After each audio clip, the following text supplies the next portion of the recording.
maybe take just 4 to maybe 5 minutes of your time this morning and talk just briefly about sort of what's happening right now. These are unique times in which we're living. They are. I'm a student of history and have at least a decent appreciation for the past 75 years of what we call the American experience. And I can tell you that these are perilous times. Things are different.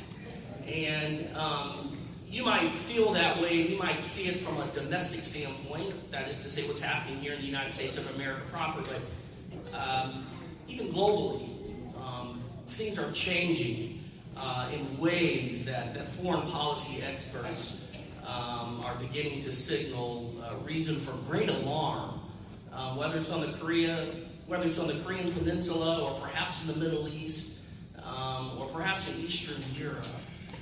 The world is literally on fire, and we have to now begin giving thought as to our response, as to where to find hope, and what our perspective should be on these issues that are consuming the world, and most especially the United States of America. So let me color this a little further for you, if I may, by my own personal experience. I'm originally from Canton, Ohio, one of 6 children born to Ruth and Clarence Mingo.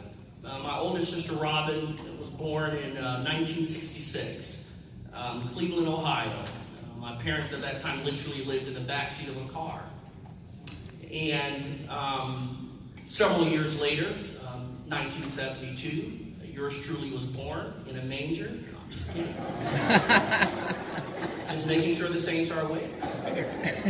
But I was born sometime later, and additional children would follow. My parents migrated from Cleveland, Ohio to Canton, Ohio, where my father found a job in a steel mill. I spent the first 9 years of my life in a housing project, predominantly black, predominantly African American, predominantly our people. And you can imagine some of the things we saw. Lots of drugs, crime, difficulties, great difficulties. And we moved from that housing project to a middle-class white neighborhood. This was the summer of 1980.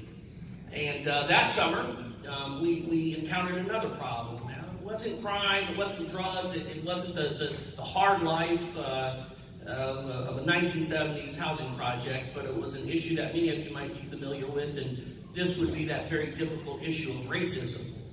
Because on 25th Street in Canton, Ohio, the northwest side, there were no African Americans.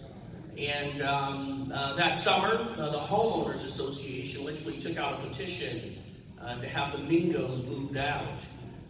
Each morning, and God knows my heart on this, the neighbors on the right and the neighbors on the left, neither of whom ever looked at us, would sort of mutter to us each morning, "Good morning, niggers." The house adjacent to ours, right across the street, someone had spray painted "nigger lover" on it. And then another morning we woke up and there was a little cross burnt on the porch. Very difficult times. I'm just thinking back, and I remember my parents that summer lecturing my siblings and I, reminding us that our path through this would be love and fellowship. That there was to be no hate, no ill will, no animosity towards our white brethren, but rather every single person we met, we would find reason, cause, and occasion to demonstrate both love and fellowship. And we got through the hot summer of 1980. In fact, I made it all the way to 1990. Where I graduated from Canton McKinley. Now, how many of you have been beat by Canton McKinley? Okay, don't be ashamed or embarrassed. It's okay. I graduated from Canton McKinley. The year is 1990, June 6th, in fact. My GPA on that final report card was close to a 1.7. I remember the Army recruiter begging my home economics teacher to give that guy a D so he can enlist and ship out. Well, I got my D. I left the United States Army July 10th, 1990. On August 2nd, 1990, Iraq invaded a very small and then unknown country called Kuwait. And I quickly found myself 4 years in on an airplane bound for Saudi Arabia to participate in what was then called Desert Shield and what ultimately became Desert Storm. And so I served with the Army's 1st Infantry Division during the Gulf War and fought up around northern Kuwait and then down in southern Iraq. Now my brother at this time was serving in the United States Marine Corps. He was with the Marine 2nd Division. He was up around Kuwait. Both of us were in field artillery divisions. And my parents at this time had two boys deployed overseas, both of them in combat-related fields in the armed services. As you know, the Gulf War ended successfully. The United States forces came home, and my brother and I both came home. Now, I didn't know it at the time, but when I left the Persian Gulf in May of 1991, I carried back an illness or disease, if you will, that has plagued me since, and it's morphed into what you might call Parkinson's disease. So I've been walking with this disease for many years. In fact, I was medically retired from the United States Army because of this. I was newly married when I was diagnosed back in 1992. And my wife and I looked on the map, saw the Ohio State University, and said, you got to do something with your life. Got to try this thing called college. Now remember, I'm the 1.7 GPA-er, right? But the Army did something for me that I didn't know I fully needed, and that was give me confidence. I realized I had a mind, but it was not confident. And so I so I enrolled at the Ohio State University. Managed to finish my undergraduate degree in 3 years and law school in 2 years. And well, thank you. We were off and running. Thank you very much. That's all right. So Angela and I, my wife of 27 years now, off and running. And other things would find us, and other things would challenge us. I think in the life of any young man or woman, there are waypoints or events that define the history of a person's life. One of the more recent events of my life would be the loss of my father, Clarence Mingo Sr., right? I'm not the real Clarence that he would be. But he went home to be with the Lord June 21st, 2017. Stage 4 lung cancer. That still had asbestos. And it caught up with him. All right, so why am I telling you this, right? How is it relevant to my words earlier about the very difficult times we are living in and the challenges we're facing domestically and abroad? I'm telling you this because if you are looking for hope, if you are looking for a path that will give you reason to be confident about the future, I can tell you, places you will not find it. You won't find it in any elected Republican. You won't find it in any elected Democrat. You won't find it in anything that the hand of man has to offer. I can tell you, whether it is poverty, which I'm well acquainted with, whether it is difficult race relations, which I know of personally, whether it is infirmity with respect to the body, which I can tell you all about, or whether it can be the loss of a significant figure in your life. I can tell you two things that will see you through that. Two twins, and that will be the grace and mercy of Jesus Christ.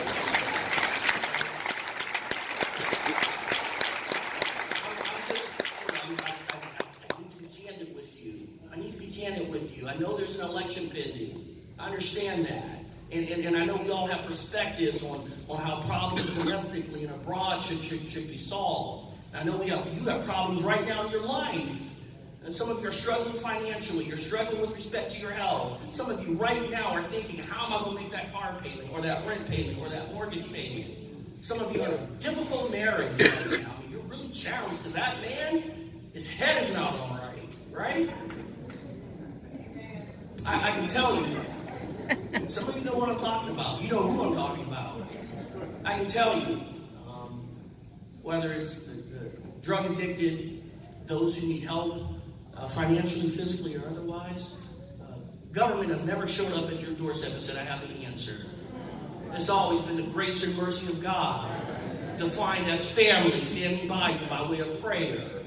Defined as that phone call that encourages you in Jesus Christ.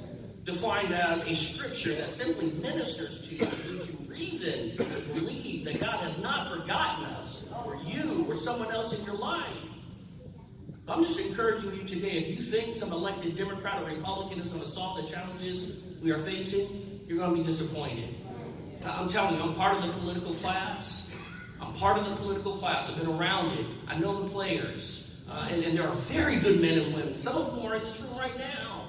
Faithful servants to government, and most especially God. I believe that. But with the challenges we face right now in the United States of America at this point in history, we really need to be seeking the grace, right? The very favor of God. And then the mercy of God. That's simply God withholding the thing we rightfully deserve. But in His wisdom and in His mercy, He says not. It provides good. The grace and mercy of God must be our life in these days. All right, finally, I need to say this really fast. I told you my father passed away just over a year ago. Before he passed away, we took time to do this thing called Ancestry.com. Just wanting to understand where we come from and how it is we arrived here in the United States of America. And we did this in 2016. A year later, my father passed. A sizable void in our life. He and my mother had been married some 52 years.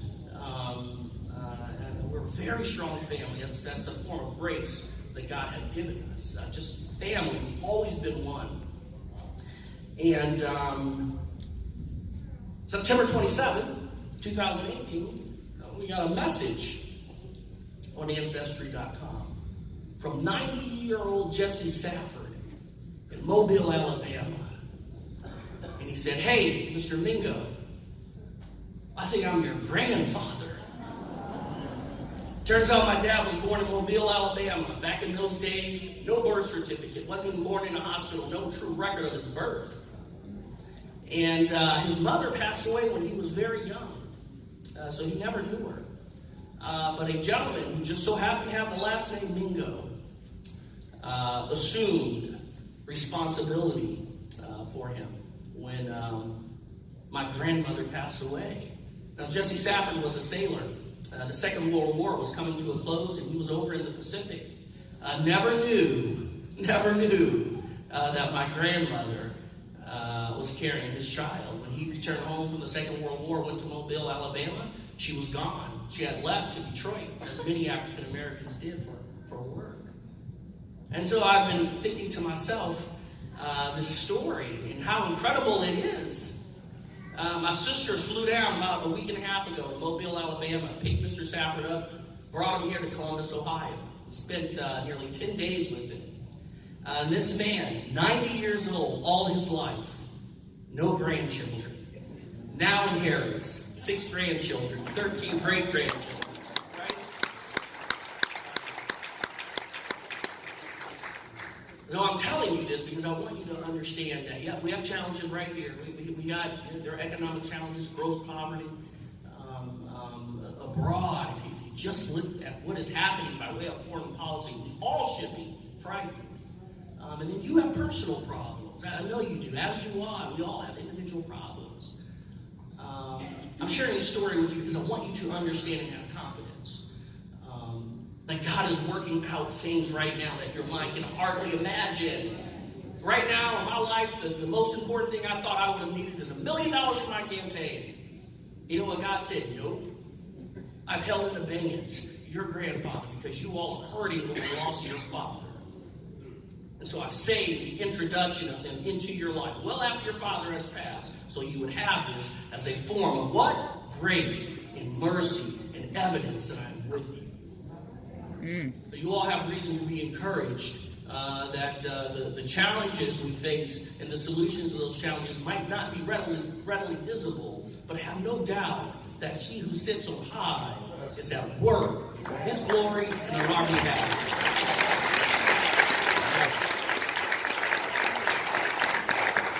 30 seconds, I want to close with this. Let me close with this. Psalms 27.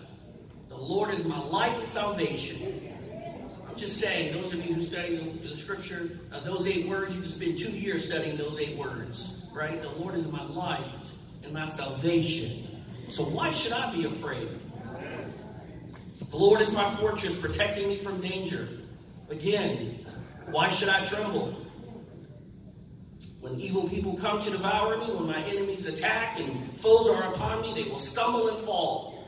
Though a mighty army surround me, my heart will not be afraid. Even if I am attacked, I will remain confident in the Lord.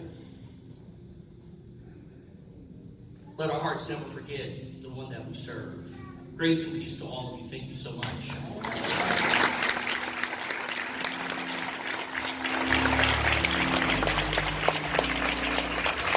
Clarence Mingo,